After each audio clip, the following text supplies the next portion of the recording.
Yun Welcome to Mobile Legends naman tayo mga kaibigan. Try natin kung kaya pa ba natin makipagsabahan dito sa kanila. So, early game pa lang, makikita natin na yung mid lane at ikipagbalagbaga na. Yan, kaharap ko dito yung Chu ngayon.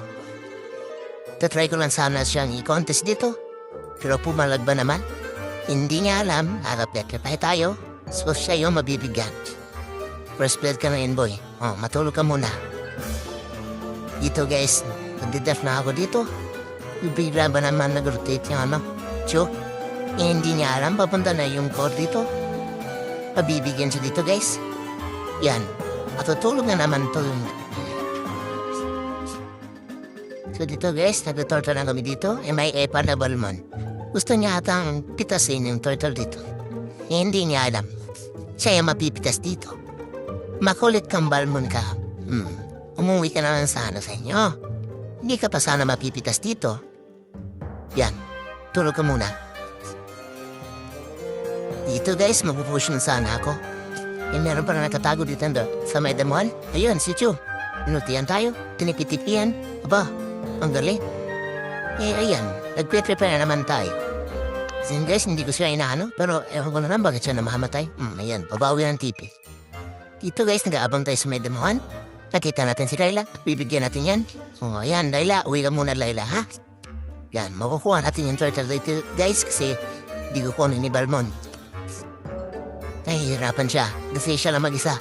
Yan, thanks Balmon sa turtle. Dito guys, nag-aabang ulit tayo dito. Napansin natin na marami sila. Kaya mapapahatras tayo dito. Tapos muna tayo, kasi hindi tayo si Rizal. Baka mamatay tayo dyan ng mga kalaban-laban. Yun. Yan makulit yung Balmon na to. Umahabol pa. Yan. Patay ka na yan.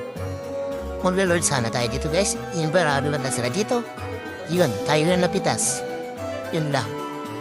Dito guys, mapapansin natin yung Johnson. Nagmamaneho na.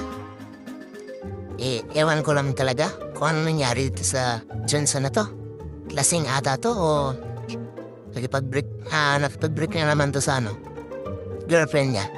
Guwapo tong Johnson na to ayan. So, ako yan nabigyan dito at siya. Pero endable na to guys. Wag niyong gagayahin si Johnson guys.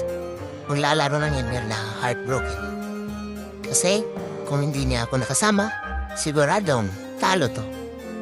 Yan naman, kung ganito palaging laro natin, siguradong